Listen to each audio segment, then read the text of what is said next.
Abra sua Bíblia em Mateus capítulo 7, para que nós possamos iniciar a última mensagem da série sobre o Sermão do Monte. Esses 3 capítulos de Mateus que trazem um conjunto amplo, extremamente completo e profundo dos ensinos de Jesus. E temos visto aqui que são ensinos muito sérios, muito importantes para todos nós. E nós dividimos esse estudo em partes, e essa quarta parte, recomendações de Jesus, veremos hoje a importância dos frutos. Os frutos da sua vida e os frutos das vidas dos outros. Apesar de termos visto recentemente que não deveríamos julgar, mas veremos hoje que é necessário avaliarmos as atitudes das pessoas, porque é, como veremos, pelos frutos que nós conheceremos as pessoas, porque é pelo fruto que você conhece a árvore. Só que essa questão da análise dos frutos e o impacto desses frutos sobre a nossa vida espiritual, ela vai nos levar, essa análise vai nos levar a um ponto da Bíblia que, se Malaquias 3,10 eu evitava, Mateus 7, 21 a 23, eu fugia. Um eu evitava, esse eu fugia mesmo, porque para mim é a parte mais assustadora da Bíblia. Assustadora. E ao preparar essa mensagem ao longo dessa semana, em oração ao Senhor, pedi muito que Deus me dirigisse nessa exposição do texto bíblico para você. E Deus, na sua misericórdia, Ele tocou no coração de um dos meus amigos, irmãos, pastor, mora lá em Curitiba, que acordou mais cedo do que eu hoje e foi tocado no coração para orar por mim e pela mensagem que eu iria apresentar hoje. Eu não falei com ele. Não falei com ele que eu iria apresentar essa mensagem hoje, mas ele, orando, se lembrou de mim, e eu espero que você também se lembre de mim nas suas orações, porque eu preciso muito, garanto para você que preciso, e ele gravou uma oração para mim. E quando eu acordei, peguei o celular, olhei a mensagem dele e falei, ué, o que houve? O que houve? Aí fui olhar, mensagem de voz. O que será? Ouvi e era uma oração pedindo justamente que Deus me abençoasse na exposição do texto para você hoje. E é por isso que eu peço que você estenda suas mãos para mim agora, para que nós possamos buscar em Deus essa necessária iluminação, para que entendamos, possamos entender a vontade de Deus para nós. Senhor, eu me coloco aqui na Tua presença, Pai, junto com os meus irmãos, para que o Teu Espírito venha me usar como um canal da Tua palavra e que o Teu Espírito nos conduza nessa análise, nessa interpretação das palavras de Jesus para nós. E que possamos ser guiados, iluminados pelo Teu Espírito, na compreensão dessa palavra, e ela nos transforme, e ela nos edifique, ela nos corrija no que for necessário, em nome de Jesus. Amém e amém.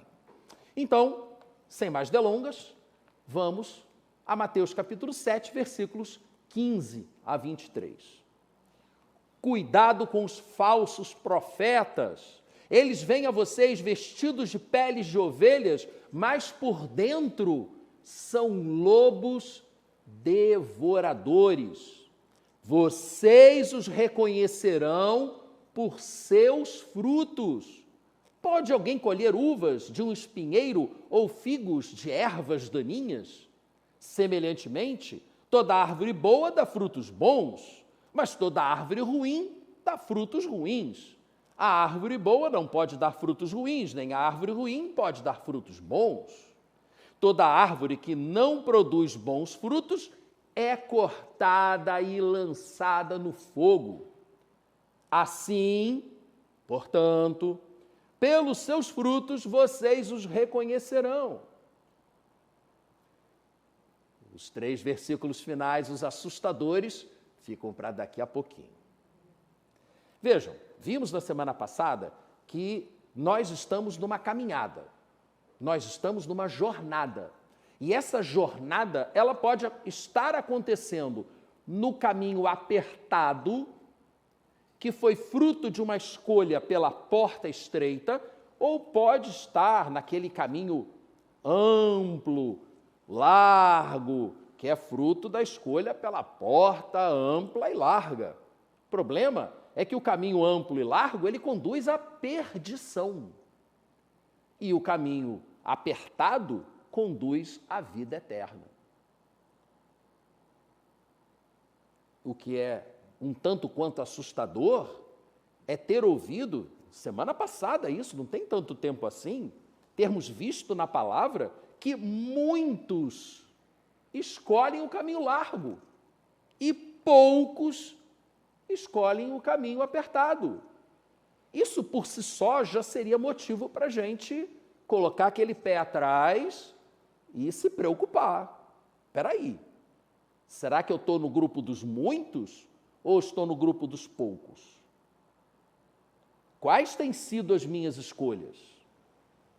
Só que agora, além disso, Jesus ainda dá um outro alerta, são alertas em camadas. Ele chega e diz, cuidado, porque você poderá ser seduzido a se desviar do seu caminho por falsos profetas, lobos vorazes, fantasiados com peles de ovelhas. Parece, mas não é. Como discernir quem é quem? Pelos frutos. Daí a importância, sim, de julgarmos. Tudo aquilo que ouvimos tem que ser julgado, tem que ser avaliado, mas avaliado à luz da palavra, à luz dos parâmetros que o próprio Jesus nos apresentou, como veremos aqui. Mas aí eu quero lhe perguntar, se depois você até quiser compartilhar essa experiência comigo, eu quero muito ouvir. Você já foi assediado por algum falso profeta? Por algum falso mestre?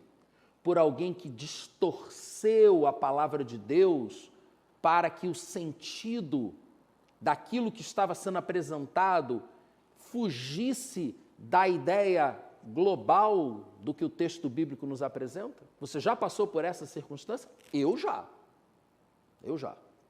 E por professor de seminário. Eu já tive professor de seminário que aparentemente tinha sua vida dedicada a destruir vocações. E quase destruiu a minha. É porque eu já era 30 e tantos anos, já não era mais uma criança, e olha que mexeu comigo. Mexeu comigo. Pode ter mexido contigo também. Eu creio ser tão importante isso que eu estou apresentando para vocês, que a palavra de Deus está nos apresentando, que eu quero acrescentar mais um alerta sobre o mesmo assunto, agora de Pedro. Deixa marcado aí em Mateus capítulo 7, que a gente vai voltar para ele, mas dá uma corrida até um dos últimos livros da Bíblia, quase em Apocalipse, segunda carta de Pedro, capítulo 2, versículos 1 a 3. Eu vou ler para vocês. No passado, surgiram falsos profetas no meio do povo, como também surgirão entre vocês falsos mestres. Estes introduzirão secretamente heresias destruidoras, chegando a negar o soberano que os resgatou, trazendo sobre si mesmos repentina destruição. Muitos, de novo, muitos aqui, gente, ou não é para a gente ficar preocupado? Muitos seguirão os caminhos vergonhosos desses homens, e por causa deles será difamado o caminho da verdade, o caminho apertado, que vem depois da porta estreita, será difamado por conta da atitude desses falsos mestres, falsos profetas, que introduzirão secretamente heresias destruidoras. E será difamado como? Pedro explica para a gente.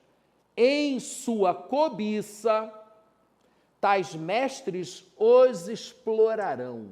Vocês serão explorados por falsos mestres devido à cobiça deles. Está aí por que eu tinha tanto problema com Malaquias 3,10. Porque é um versículo muito utilizado para explorar as pessoas. E muitas vezes pessoas que estão passando por necessidade. Está aqui, o texto está claro. É só olhar em volta, que a gente vê isso acontecendo. A gente vê o caminho da verdade sendo difamado pelos de fora, por essa atitude cobiçosa desses mestres que vão explorar a cada um de nós, ou pelo menos tentar, com histórias que inventaram. E então Pedro conclui essa passagem dizendo: há muito tempo, lá atrás, lá antes do início da própria existência material, a condenação paira sobre eles e a sua destruição não tarda. Não se engane o homem. Aquilo que o homem plantar, ele colherá. Diz a palavra de Deus.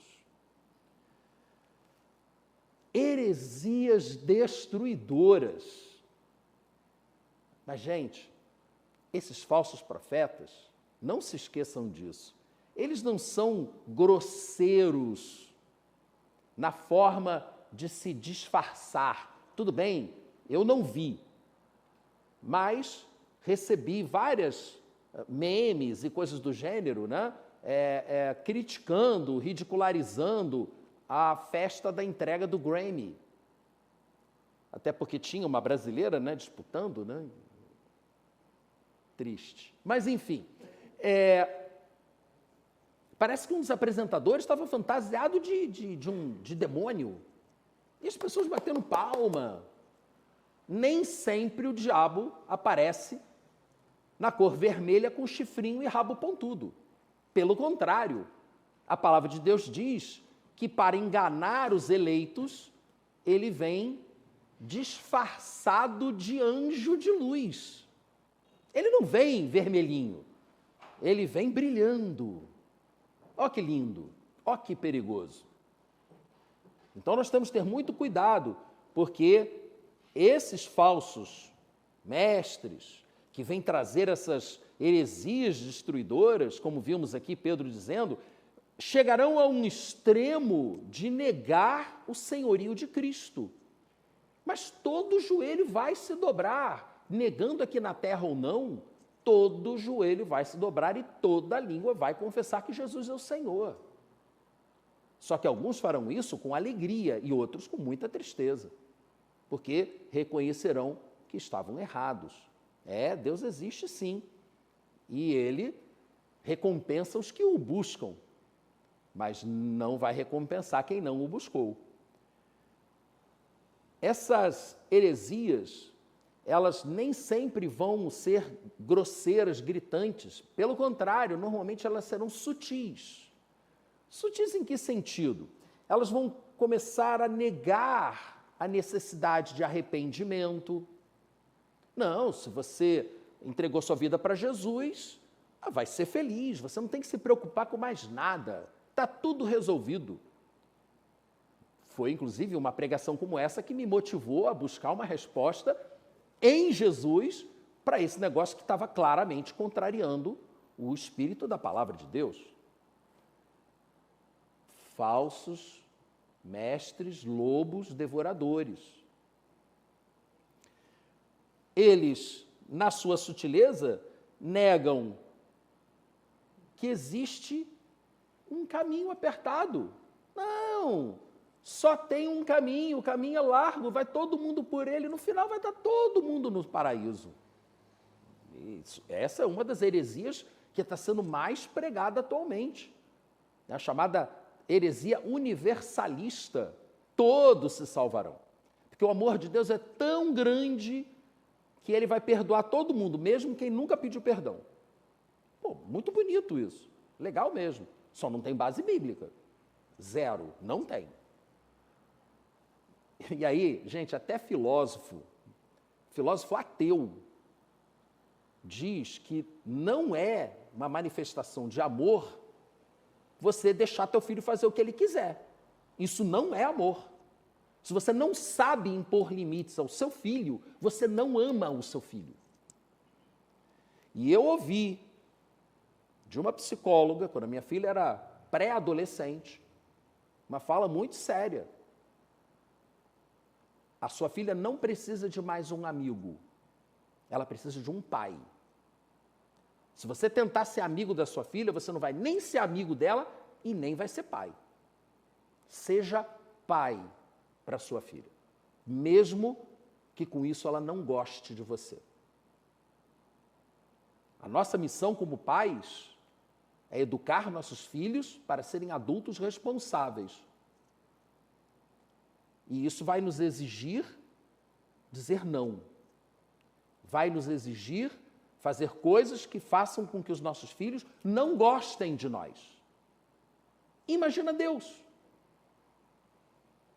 Ou vocês acham que Deus vai fazer tudo o que todo mundo quer? Se nós, como pais humanos, temos responsabilidade em dizer não para os nossos filhos para educá-los, quanto mais Deus. Ele vai dizer não, sim, não, sim, sim, ele vai dizer não para você. Várias vezes. Várias vezes. E aí vem aquelas heresias sutis, dizendo que se você tiver fé, Deus é obrigado a fazer o que você está pedindo. Como assim obrigado? A sua fé obriga a Deus? A sua fé é maior do que Deus? Tem uma coisa estranha aí. Percebem? São manipulações do texto. Há promessas diversas na Bíblia. Mas se essas promessas são tiradas do contexto, elas podem nos levar a um engano. Um engano que não é apenas uma questão teológica, é um engano que pode custar a nossa vida. E aí a coisa começa a ficar assustadora. Volto a dizer para vocês. É assustador mesmo. Eles começam a negar que seja necessário negar a si mesmo para seguir Jesus. Mas Jesus afirmou: quem quer vir após mim, negue-se a si mesmo, tome a sua cruz e me siga. Foi Jesus que falou, não foi Paulo que falou. Foi Jesus. Ou vai rasgar essa parte da fala de Jesus também para fora da Bíblia, como estão fazendo com Paulo? O Antigo Testamento nem se fala, né? Isso já foi jogado fora há muito tempo. Então, meus irmãos, percebam que se eu ficar aqui esmiuçando, eu vou apresentar várias questões que têm sido seguidamente distorcidas da palavra de Deus, que são heresias, que são desvios. E ainda sobre essas figuras, essas pessoas, Jeremias, se você quiser, vá a Jeremias aí agora, mas eu vou ler para você 3 passagens de Jeremias. A primeira delas em capítulo 6, versículos 13 a 14. Jeremias diz assim: desde o menor até o maior, todos são gananciosos. Profetas e sacerdotes, igualmente, todos praticam o engano. Eles tratam da ferida do meu povo como se não fosse grave. O problema é sério. Você está morrendo e estão te dando aspirina. Diz o texto aqui, paz, paz, dizem, quando não há paz.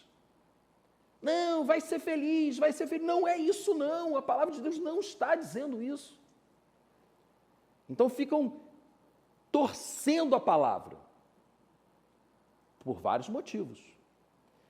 Mas o mais triste é que muitos de nós vamos atrás desses flautistas de Amelim. Quem não conhece a fábula do flautista de Amelim, por favor, vá no Google, tá? Não vai dar tempo de eu explicar aqui não. Mas vá no flautista, vá, veja, as pessoas seguem esse som hipnotizante do seja feliz, do paz, paz onde não tem paz. E querem isso, e gostam disso.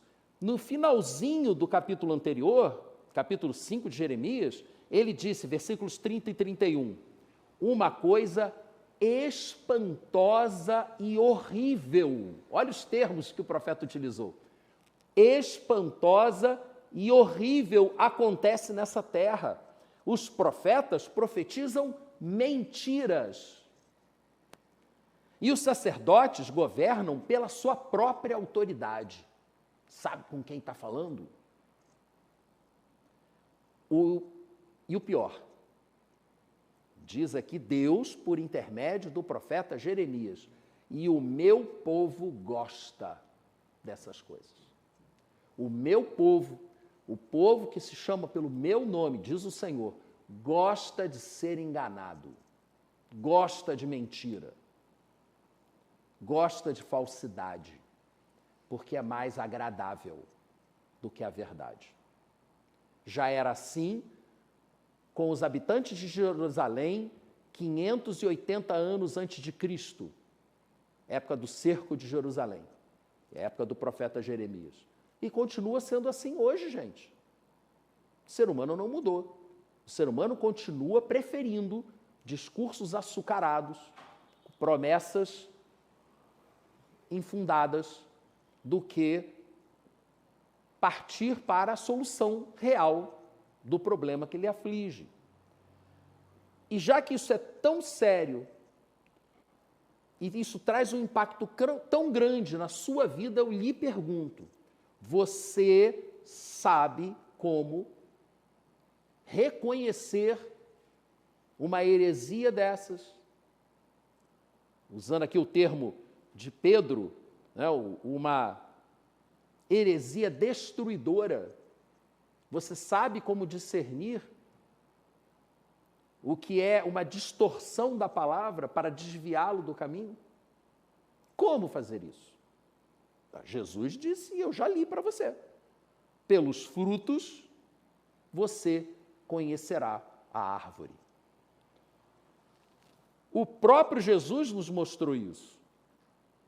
Mas o fruto, ele é enganador. As aparências enganam. Conhecem esse ditado? As aparências enganam. Você vai no supermercado, pega aquele melão, vou usar o exemplo do melão, poderia ser qualquer outra fruta, está lindo aquele melão.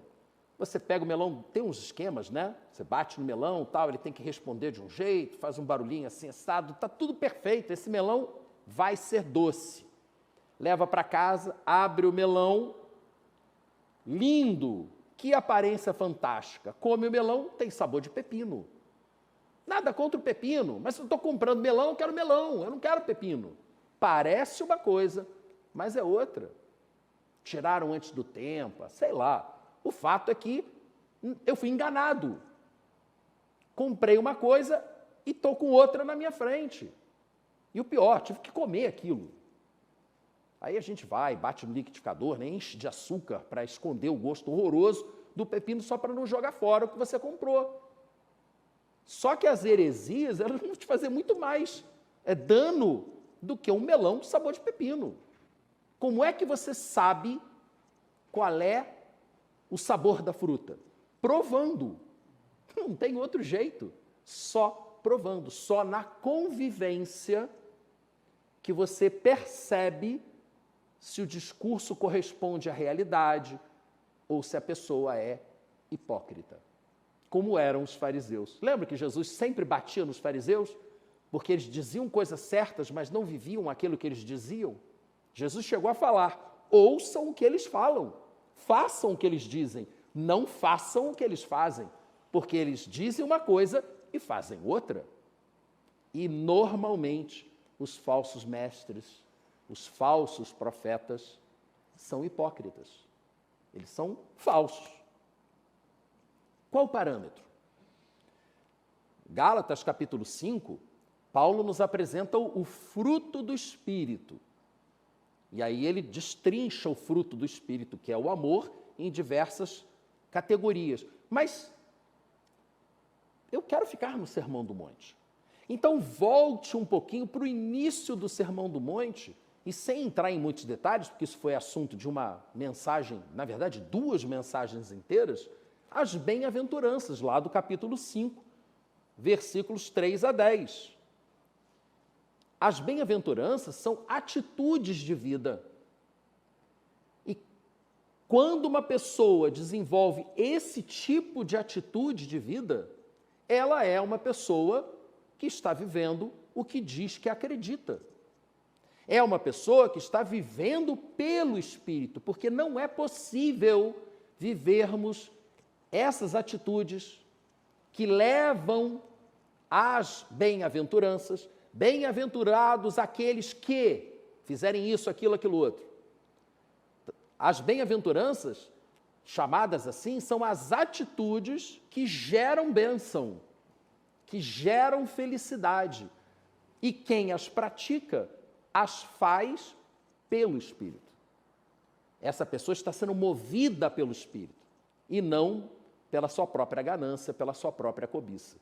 Então, servem as bem-aventuranças, essas atitudes, como parâmetros para você perceber quem é aquela pessoa. Por que ela está fazendo o que ela está fazendo? E aí nós lemos lá, bem-aventurados os pobres em espírito, aqueles que reconhecem que dependem de Deus e que clamam pela presença e direção do Espírito na sua vida constantemente. Bem-aventurados os que choram, os que não são indiferentes à dor dos outros. Os humildes. Gente, eu comentei isso aqui de manhã, vou tentar ser bem sucinto. Se tem uma coisa que está sendo difícil para mim, é conviver com colegas pastores nas nossas associações de classe. Eu fui voluntário para participar da assessoria financeira da Convenção Batista Carioca e tenho visto cada atitude. Está muito longe dessas bem-aventuranças aqui. Já vi bate-boca entre pastor que é ver. Olha, me lembrei até do meu tempo de marinha. E isso não foi bom, não. Não foi nem um pouco bom. Humildes. Humildes. Fuja de gente arrogante. Fuja. Aqueles que têm fome e sede de justiça, os misericordiosos, os puros de coração, os pacificadores, os perseguidos por causa da justiça. Todos os que têm esse tipo de atitude, essas atitudes, esse conjunto de atitudes, são bem-aventurados, são felizes. Vimos lá como acontece essa felicidade. Mas a questão aqui não é essa. A questão aqui, quem tem esse tipo de atitude, quem tem esse tipo de fruto na sua vida, é uma boa árvore. Quem tem esse tipo de fruto, e é um fruto bom, não pode ser uma árvore ruim. Preste atenção não apenas nas suas palavras, mas nas suas atitudes. E se as atitudes corresponderem às suas palavras, usando essas atitudes aqui das bem-aventuranças como parâmetro, você estará em boas condições de avaliar se aquela pessoa é falsa ou se ela é verdadeira. Não significa que a pessoa não possa errar, todos nós erramos, e eu vou mostrar isso para vocês. Só que aí, depois de nos apresentar esse critério de avaliação, vocês devem se acautelar dos falsos mestres, e vocês saberão quem são os falsos mestres pelos seus frutos, e aí ele vira a mesa. E ele vira a mesa da forma que eu digo ser assustadora. Mateus capítulo 7, versículos 21 a 23, o finalzinho dessa passagem. Nem todo aquele que me diz, Senhor, Senhor, entrará no reino dos céus. Hã? Como? Sério? Mas fica pior. Fica pior. Apenas aquele que faz a vontade do meu Pai que está nos céus é que entrará. E muitos, de novo muitos aqui, gente, não é para a gente ficar preocupado? Muitos seguirão o caminho largo que leva à perdição. Muitos seguirão falsos profetas. Muitos dirão para o Senhor naquele dia, Senhor, Senhor, não profetizamos em Teu nome? Em Teu nome não expulsamos demônios? Não realizamos milagres? Então eu lhes direi claramente, nunca os conheci. Meu irmão, se você não fica preocupado ao ouvir um negócio desse, pare e lê de novo. Isso é assustador. É gente que está pregando, profetizando, né? Segundo Paulo, lá em 1 Coríntios capítulo 14, profetizar é apresentar a palavra de Deus, é exortar, é edificar, é consolar por meio da palavra de Deus. Uma pessoa pode estar fazendo isso em nome de Jesus e quando chegar lá na frente de Jesus, ouvir Jesus dizer assim, não te conheço, não sei quem é você. Quem é você? O que você está fazendo aqui? Mas não foram todos convidados? Sim. Vocês se lembram a parábola do casamento? Do rei que convida as pessoas mais importantes para um casamento e todas elas têm outras coisas para fazer das suas vidas e não vão ao casamento, o rei fica furioso. Os casamentos naquela época não era 3 horas não, tá? Eram 3 semanas de duração. Às vezes teve um casamento real que durou 1 ano. 1 ano de casamento. Todo mundo para a sua vida para participar do casamento. Está sendo bancado pelo rei, lógico, lógico. Aí a pessoa falou, não tenho condição de parar a minha vida para participar desse casamento. Estou fora, tenho vida, tenho família, tenho plantação. E todo mundo foi dando desculpa para não ir no casamento. E o que o Senhor daquela terra fez? Chame todo mundo que tiver de bobeira na rua. Esses estão de bobeira, não tem coisa o que fazer? Bota eles para dentro do casamento.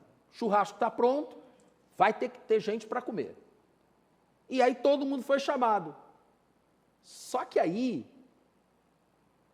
e olha de novo como isso é assustador. Foram todos chamados, todos foram convidados.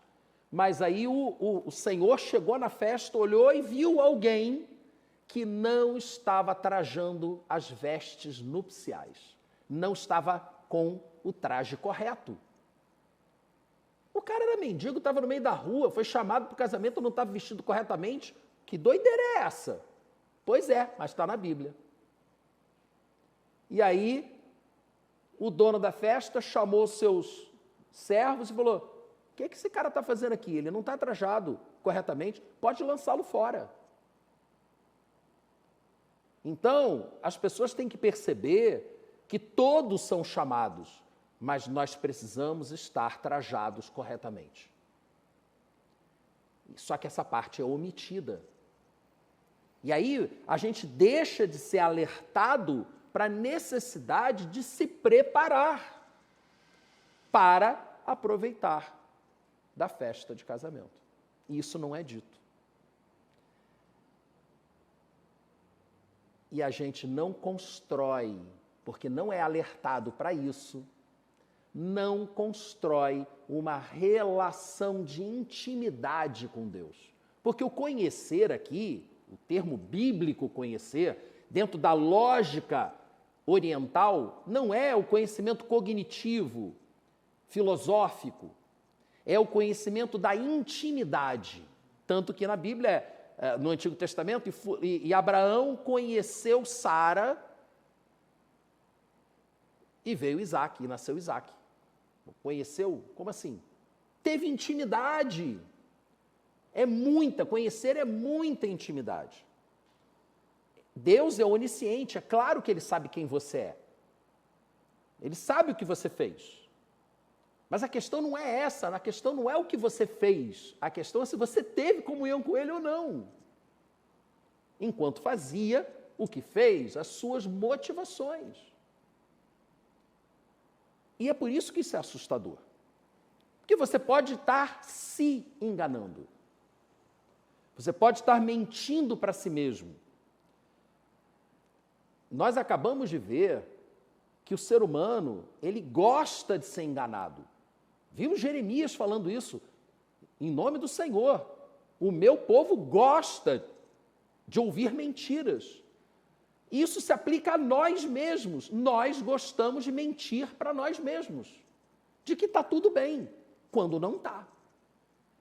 Nós não queremos enfrentar a realidade e nos escondemos atrás de ilusões.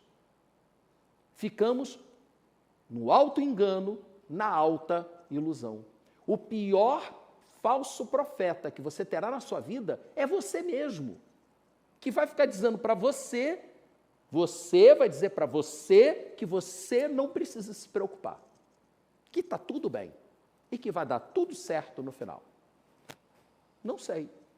Foi Deus que te falou isso? Ou é você que está falando isso para você mesmo? É por isso que nós precisamos construir uma intimidade com Deus. E precisamos desmontar esse auto-engano da nossa vida. Como que a gente consegue isso? Analisando os frutos. Mas que frutos? Os seus frutos. Olhe para os seus frutos. Compare a sua vida com as atitudes das bem-aventuranças. Você tem essas atitudes? Vou ler de novo para você. Você é pobre em espírito? Você chora? Você é humilde? Você tem fome e sede de justiça? Você é misericordioso, puro de coração, pacificador? Você é perseguido por causa da justiça, do nome de Deus? Vá lá depois para Gálatas 5, veja lá os frutos do Espírito. Amor, paz, longanimidade, benignidade. É isso que é você?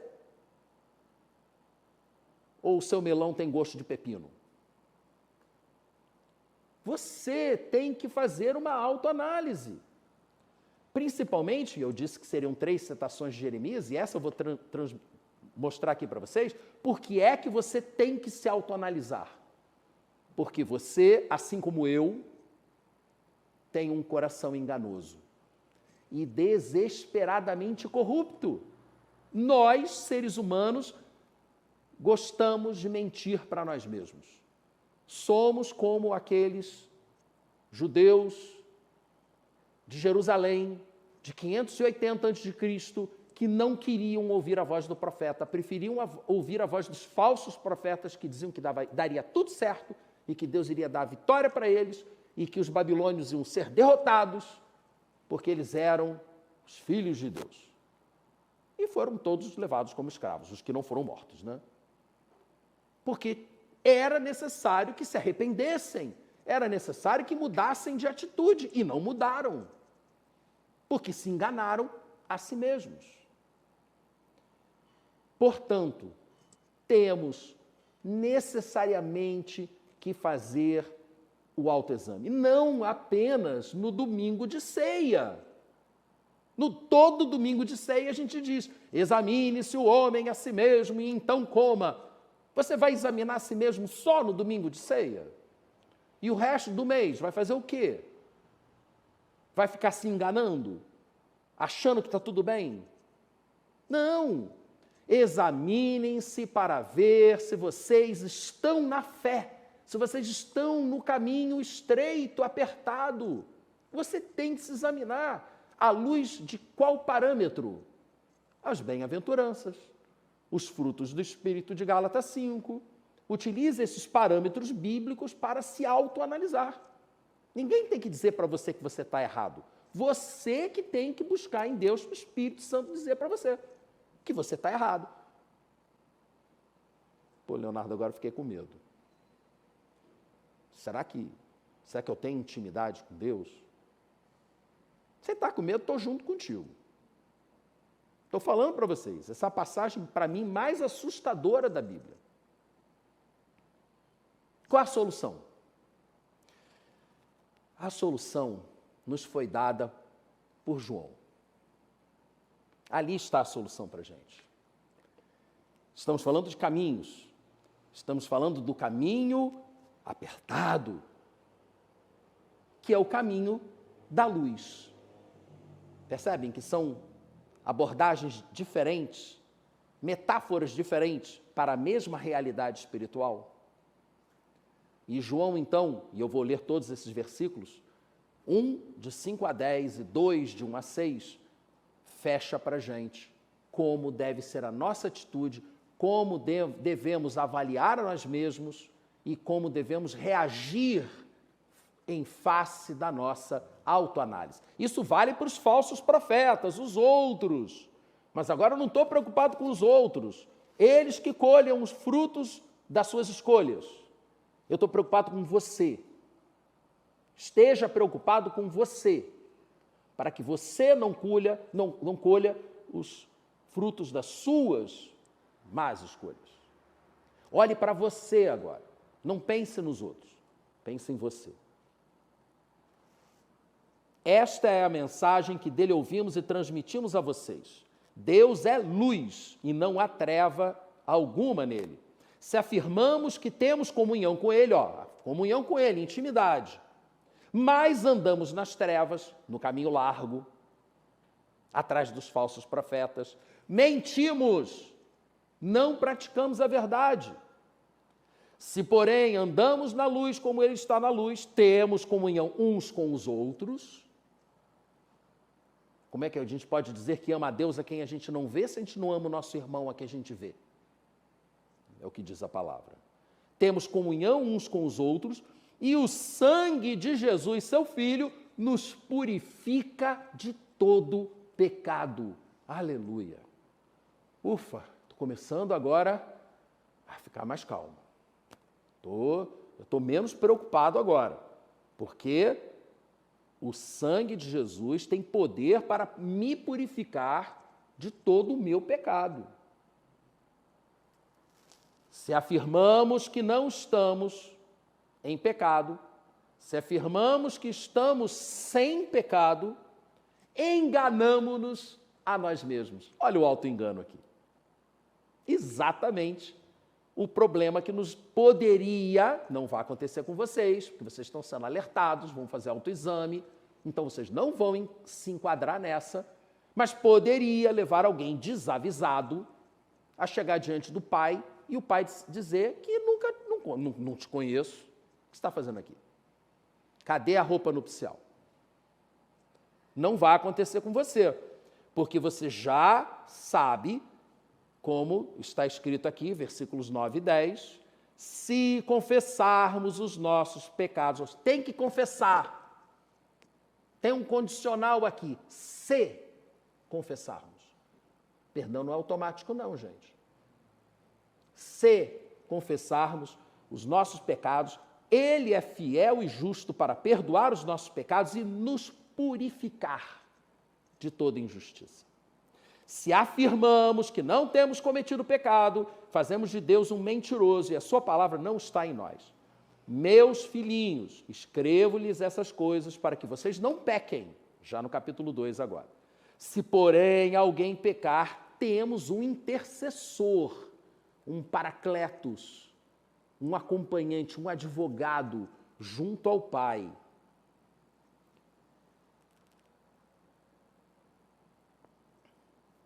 Jesus Cristo, o justo. Ele é a propiciação, ele é o penhor, ele é o resgate pelos nossos pecados, e não somente pelos nossos, mas também pelos pecados de todo mundo. Nós aqui estamos incluídos nisso também. Portanto, versículos 3 e 4, sabemos que o conhecemos se obedecemos aos seus mandamentos. Você quer saber se você conhece a Deus e, consequentemente, Ele conhece você? Quer saber se você tem intimidade com Deus? Olhe para os seus frutos. Olhe para você mesmo. Quais têm sido os meus frutos? Se os seus frutos não têm sido bons, tem algum problema com a tua raiz. Se o teu melão tem gosto de pepino, busque o Senhor. Busque o Senhor. Aquele que diz, eu o conheço, mas não obedece os seus mandamentos, é mentiroso. Não, eu conheço a Deus, sou filho de Deus. Aí tu olha para a vida do cara, só mentira, só engano, só falsidade. Não, mas eu já levantei a mão lá na igreja, eu sou salvo, eu vou para o céu. Todo mundo vai para o céu. Se vai ficar lá ou não, aí é outra história. Todo mundo vai chegar diante do trono de Deus. Tem gente que está se enganando. Tem gente que está achando que é convertido e não é. Nunca foi. Nunca nasceu de novo. Pode estar a vida inteira dentro da igreja. As cadeiras também estão. E não vão para o céu. Nós precisamos nos arrepender. E esse é um processo contínuo, chamado santificação. E quem não for santo não verá o Senhor. A palavra de Deus diz isso, claramente. Nós temos que buscar constantemente isso.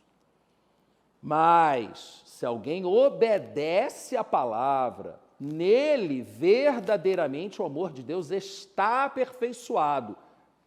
E aí vamos ler juntos a conclusão dessa solução que nos foi apresentada por João?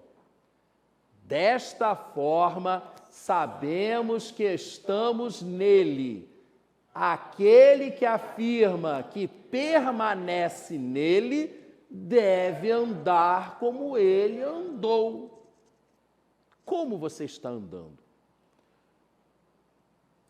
Quais têm sido os seus frutos? Eu quero orar por você, assim como eu preciso me autoanalisar todos os dias, pedir perdão a Deus todos os dias. Eu creio que você também precisa.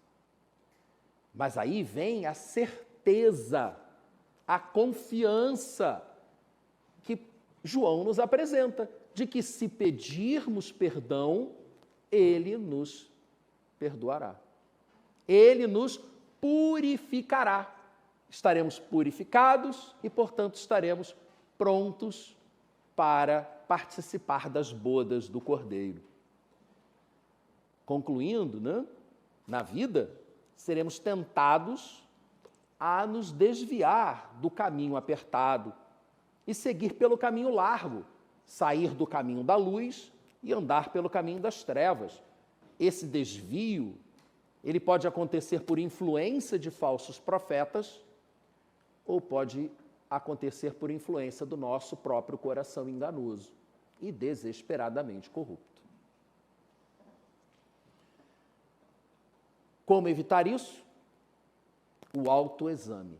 O exame do fruto dos outros, para saber se eles estão tentando nos desviar do caminho, mas o exame do nosso próprio fruto, para que nós possamos saber se nós é que estamos mentindo para nós mesmos e estamos nos enganando a nós mesmos. Saia do autoengano. Busque o Senhor enquanto há tempo para achá-lo.